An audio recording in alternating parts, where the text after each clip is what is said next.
Com. I literally just walked in from the beach probably about 10-15 minutes ago. Walked the dog and I'm doing a video real quick. Got a ton going on. It was an impromptu trip to the beach. My morning was pretty much open and my wife wanted to go with the kids. So it's Monday. We didn't expect it to be too crowded, but believe it or not, it was packed. So we didn't end up staying too long. We were there for about 4 hours. But I have a really good email to share. I read this email a little while ago when it came in, and it's good. I mean, she's a really good writer. She wants to stay anonymous for her own reasons. She explained to me why, and it makes a lot of sense. But fantastic writer, really good story. So I'm going to jump right into this email because it's really good. She says, "Hi Ryan, I've been watching your videos since 2013, but have never commented or written to you before. When I watched a video you posted late last week about people being rude and expecting a lot from you, I knew I had to write you and tell you how much your videos have helped me. And that I truly believe that had I not had found your videos as a resource, my life would be in a totally different place than it is today. You're an amazing person. The gift that you give each and every time you make a video, answer an email, or post to your website forum is something that cannot be measured or thanked for enough. Thank you." Okay. My story is eerily similar to many others that I've heard you tell. I grew up in a loving middle-class family and had a completely idyllic childhood. In fact, my father I don't know if she wanted me to share it. Oh, I'm going to share it. She's not sharing her name. She said, "In fact, my father is an internationally known author, counselor within the drug and alcohol rehabilitation community. My father is a recovering alcoholic himself and always eschewed to his children the importance of abstaining from drugs or alcohol. And because of this, I never had a drop of alcohol, a cigarette, or any other drug until I was in college. And even then, I always drank responsibly, made good grades, and often praised for my work ethic and intelligence." My throat is dry.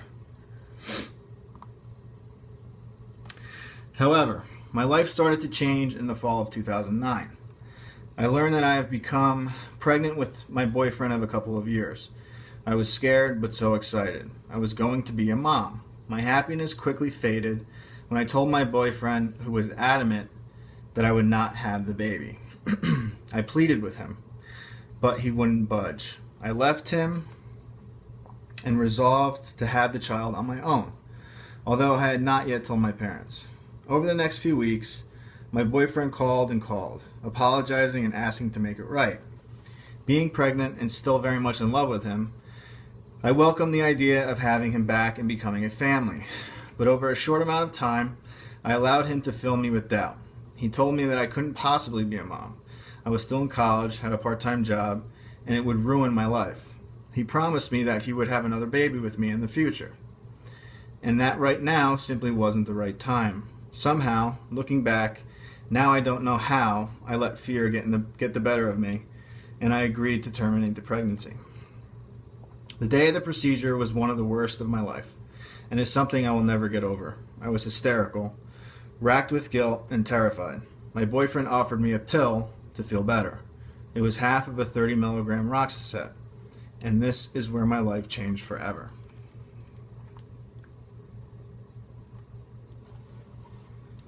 Less than a month after I terminated, I realized that I would never get over what I had done.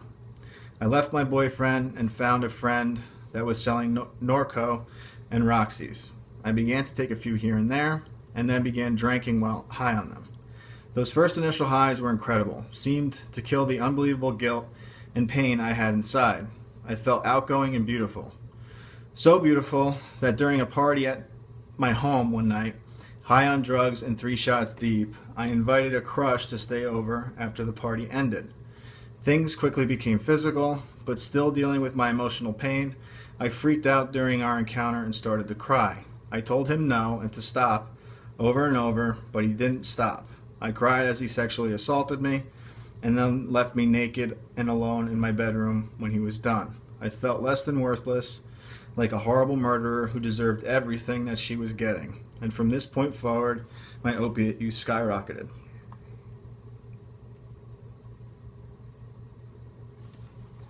I started working more, and at the peak of my use would spend almost $500 a week on pills. I would use my looks to flirt with guys who I knew had drugs just to try to get something for free.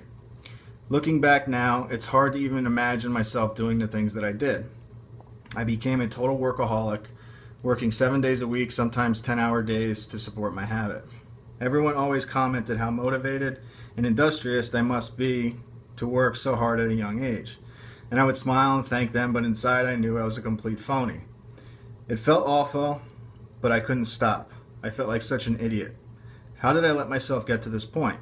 I was brought up to know that drugs are wrong and dangerous, but I still put myself where I was. My feelings of worthlessness kept me using.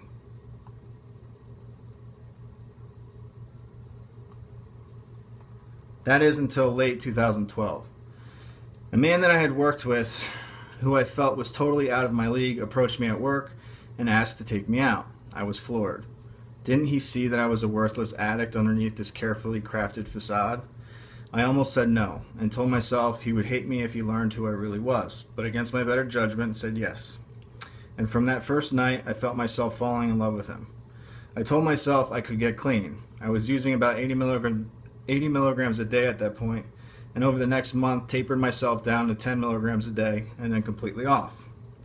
I never told my new boyfriend about my use. I went through about a week of feeling like crap, but I was free.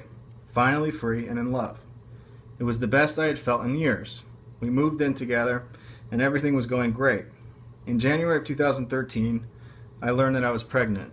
To say that I was terrified to tell him was an understatement. All of the fear and pain and guilt came rushing back. I crumbled into the bathroom floor, clutching the positive pregnancy test in one hand and my phone in the other. After a good cry, I gave myself a pep talk and called my boyfriend to say I had something important to tell him when he got home. A couple of hours later, he came home and I dropped the bomb. His reaction was something I will never forget. He picked me up, squeezed me so tight, and told me he loved me. He was so excited and happy. This was it. We were going to be parents. Okay. I had a good pregnancy, but lots of morning sickness. I was sober and feeling so excited. At 29 weeks pregnant, my water broke. I would later learn that a simple bladder infection is what caused all of this chaos. What happened next is such a blur. But the doctors ended up doing an emergency C-section, and my son was born weighing just over 3 pounds. And guess what they prescribed me for surgery? Heavy-duty painkillers. The first couple of weeks of my son's life were touch and go. I was told that if he survived, he would be handicapped. But my baby surpassed all expectations, and after 65 days in intensive care, he came home. He passed all of his developmental tests and was completely normal, thank God. But while he was in the hospital, I had picked up my bad habit once again. I had relapsed. I started watching your videos during this time and would periodically work up the courage to quit, but it would never last. I would go on to use on and off, going through withdrawal 6 times over the course of almost 3 years. In March of 2016, I got a huge promotion. I would be making almost twice the money I had been making before. This scared me shitless. I knew myself, and I didn't want to have all that money to spend on drugs. I looked at my beautiful, almost 3-year-old son, and I told myself this was it.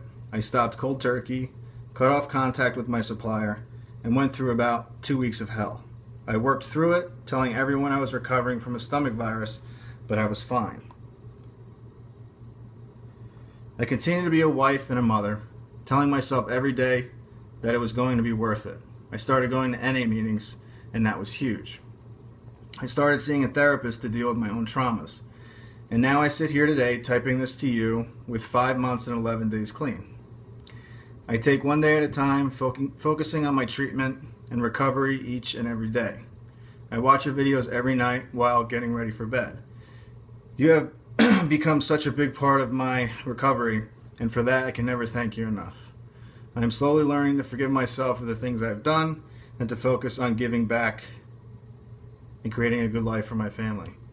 So next time someone is rude to you and makes you feel like quitting, please remember there are many silent watchers like myself that you have helped. You are such a gift to everyone who listens to your videos. Thank you. I appreciate that. So as you can see why I was a fan of this email. Although she's anonymous, and she has a very good reason why. I mean, she mentioned her father, who is, I don't want to say he's a celebrity, but he's big time. So that's why she stayed that way. But her story, she's very honest about the things that happened to her, the things that she did, and I think that's very important in overall recovery, just to be honest with yourself, and to, when you're honest with other people and you share what faults you have or what bad decisions you made, they will affect you. But when people see that you're able to overcome the decisions that you made, it's huge for other people to see other people do that. Okay, so huge email, big fan of it. If you'd like to write in, you could share your story. You can email me at ryan@compsupport.com. In the subject line, put YouTube story and my story. Let me know if you want to use your first or last name or stay anonymous. Man, got major heartburn. Sorry. Hope you guys had a good weekend. Mine was long and very relaxing. I spent the whole weekend with the kids and the wife, you know, and laid low for the weekend for the first time in a long time. So, come back tomorrow. Leave some comments for the anonymous email, and I'll see you guys tomorrow on Tuesday. Have a good one. Thanks.